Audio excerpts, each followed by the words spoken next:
कमर दर्द या बैकएक का यौगिक प्रबंधन और यौगिक चिकित्सा।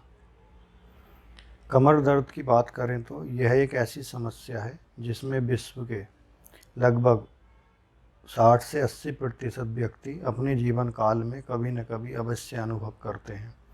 वर्तमान समय में हमारे कार्य पद्धति में आए बदलाव, जिसमें कुर्सी पर बैठकर लंबे समय तक एक ही शारीरिक स्थिति में कार्य करना, घर एवं कार्यालय में आराम तलब जीवन आदि के कारण पीठ एवं कमर की मांसपेशियों एवं नसों में अपर्याप्त रक्त आपूर्ति के कारण लचीलेपन में कमी तथा तनाव आदि के कारण इस प्रकार के दर्द उत्पन्न होते हैं।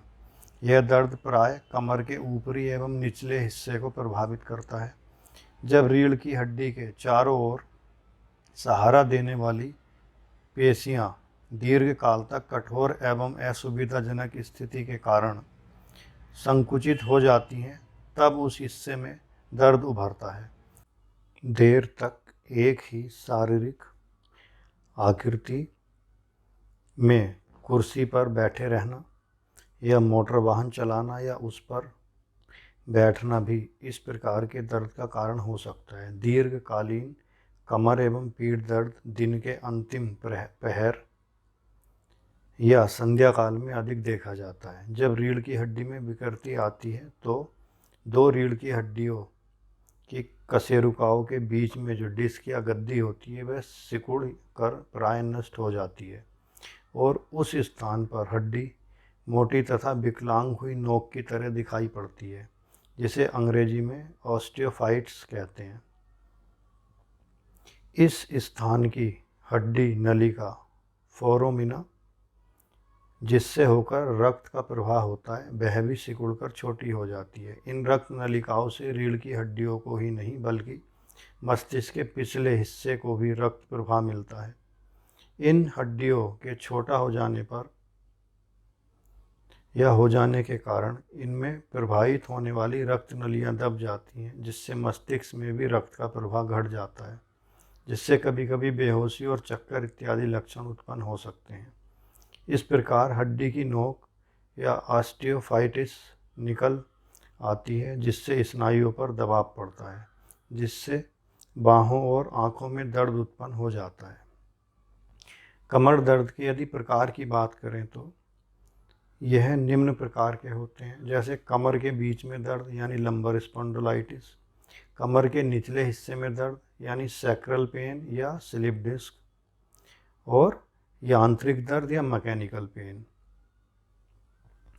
लगभग 90% कमर दर्द या पीठ दर्द इसी कारण यानी मैकेनिकल यानी यांत्रिक दर्द के कारण उभरते हैं, जो प्राय 20 से 25 वर्ष के लोगों को प्रभावित करता है। इसकी शुरुआत तीव्र होती है, जो कि किसी भारी वस्तु को अचानक झटके के साथ उठाने या झुकने या मुड़ने से संबंधित है।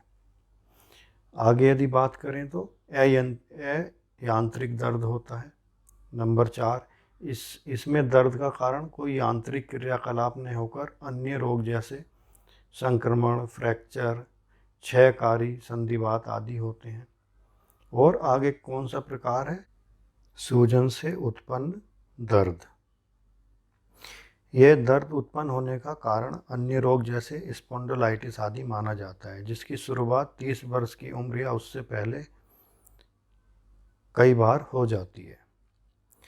अन्य विशिष्ट कारणों से उत्पन्न होने वाले कमर दर्द या पीठ दर्द, जैसे अंतरा कशेरुकीय डिस्क या प्रोलैप्स डिस्क का फटना, पेशियों का कड़ापन तथा कोमल दर्द वाहिनी तंत्रिकाओं का उद्दीपन आदि माना गया है। इस प्रकार की स्नायु दर्द बहुत ही गंभीर, तीक्ष्ण, चुभन पैदा करने वाले होते हैं। यह कभी कभी कमर से शुरू होकर घुटने तक फैल जाते हैं। यह दर्द खांसने, छींकने एवं मल त्याग के समय अधिक बल लगाने पर और भी तीव्र हो जाते हैं। तीव्र पीठ दर्द में रोगी के लिए चलना फिरना असंभव हो जाता है। और कौन सा प्रकार होता है कमर दर्द का? Slip disc. यह प्राय कमर के निचले हिस्से में जब अत्यधिक दबाव पड़ता है तो रीढ़ की हड्डी की गद्दियों में या डिस्क में दरार आ जाती है या फट जाती है, यह अवस्था स्लिप डिस्क कहलाती है। डिस्क फटने से अंदर का गाढ़ा चिपचिपा द्रव बाहर निकलकर या बहकर स्नायुओं पर दबाव डालने लगता है, जिससे असहनीय पीड़ा या दर्द होता है। यह दर्द स्थायी बन जाता है तथा कमर की चौथी और पांचवी नंबर की कशेरुकाओं यानी L4, L5 या उससे ऊपर नीचे की कशेरुकाओं में घूमता रहता है या उन कशेरुकाओं में यह दर्द उत्पन्न होता है। यदि कमर दर्द से संबंधित कारणों या लक्षणों की बात करें तो इसके निम्नलिखित लक्षण होते हैं। कमर के मध्य भाग में दर्द होना, लंबर क्षेत्र के दोनों ओर खिंचाव की अनुभूति होना, कभी कभी पैरों के अंगूठों व उंगलियों में संज्ञा शून्यता प्रतीत होना, दर्द की लहर सा अनुभव होना, नींद न आना, नितंबों व जंघाओं का भारीपन, पैर की उंगलियों में शून्यता, नितंबों में खिंचाव, बैठते उठते दर्द बने रहना, लेटकर पैर को सीधा उठाने पर दर्द, चलने पर मेरुदंड के अंतिम भाग में दर्द होना, जंघाओं व पैरों के पीछे की तरफ से पंजों की तरफ आता हुआ दर्द प्रतीत होना। इसमें L5, L4 तथा S1 के बीच दर्द होने पर साइटिका नाड़ी भी प्रभावित हो जाती है, जिससे दोनों टांगों में दर्द रहता है। कमर दर्द के अधिकांश स्थिति में प्राय दर्द पीठ के मध्य एवं निचले हिस्से में होता है। यह दर्द कमर एवं नितंब के दोनों हिस्सों में भी फैल सकता है। तीव्र दर्द की स्थिति में रोगी का चलना फिरना मुश्किल हो जाता है तथा वह बिस्तर पर लेटा रहता है। इसके कारण क्या हो सकते हैं, यानी कमर दर्द या बैकएक के कारणों की यदि बात करें तो जैसे मुख्य कारणों में अधिक भार उठाना, रूमेटाइड आर्थराइटिस, ऑस्टियो आर्थराइटिस होना, स्त्रियों में मासिक धर्म का समय से न होना या स्त्रियों में मासिक धर्म के समय भी ये हो जाता है, ठंड लगना, कुपोषण, गलत व्यायाम, खड़े होने व बैठने की स्थितियों का उचित न होना, नरम गद्दों पर सोना, कमर में अचानक झटका लगना, चिंता करना, मूत्र प्रणाली में विकार होना, पुरुष ग्रंथि में सूजन होना, रक्त संचार में बाधा होना, वृद्धावस्था भी एक कारण है, गर्भावस्था में रसोली होना, शरीर में कोई गंभीर विकृति, मोटापा, पैरों के बल ज़्यादा ऊपर से कूदना, गलत ढंग से झुकना, ऊंची एड़ी के जूते चप्पल पहनना, मानसिक तनाव व अवसाद, कब्ज होना, अर्श भी एक कारण है। अर्श होने पर भी ये दर्द हो सकता है। मांसपेशियाँ तनाव तथा मांसपेशियों में ऐंठन, तनावपूर्ण जोड़, खराब शारीरिक भंगिमा जो कि मुलायम एवं गद्देदार कुर्सी पर लंबे समय तक बैठने से हो सकती है, नियमित व्यायाम की कमी से मांसपेशियों का कठोर एवं तनावग्रस्त होना, कुछ तीव्र रोग भी कमर दर्द के कारण हो सकते हैं, जैसे गुर्दे एवं प्रोस्टेट ग्रंथि की समस्या, स्त्रियों की समस्या, गठिया, संधिवात, इन्फ्लुएंजा आदि।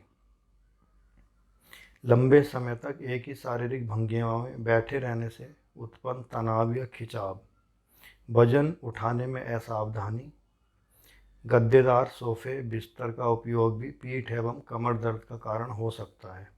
भावनात्मक आघात में भी दर्द उभरने की संभावना रहती है। अब बैकएक या कमर दर्द की यौगिक चिकित्सा और प्रबंध की बात करें तो यम नियम आचार संहिता का पालन करके ठीक मनोवैज्ञानिक दृष्टिकोण का विकास करना चाहिए। षटकर्म का प्रभाव यद्यपि इस रोग पर प्रत्यक्ष नहीं है, किंतु धोती, वस्ती, नेति, त्राटक एवं कपालभाति षटकर्मों का रोग की स्थिति एवं रोग की क्षमतानुसार अभ्यास कराने से रोगी के शरीर का शोधन अवश्य होता है, जिसके परिणाम स्वरूप शरीर में हल्कापन आता है और रोग की गंभीरता और तीव्रता कम होती है।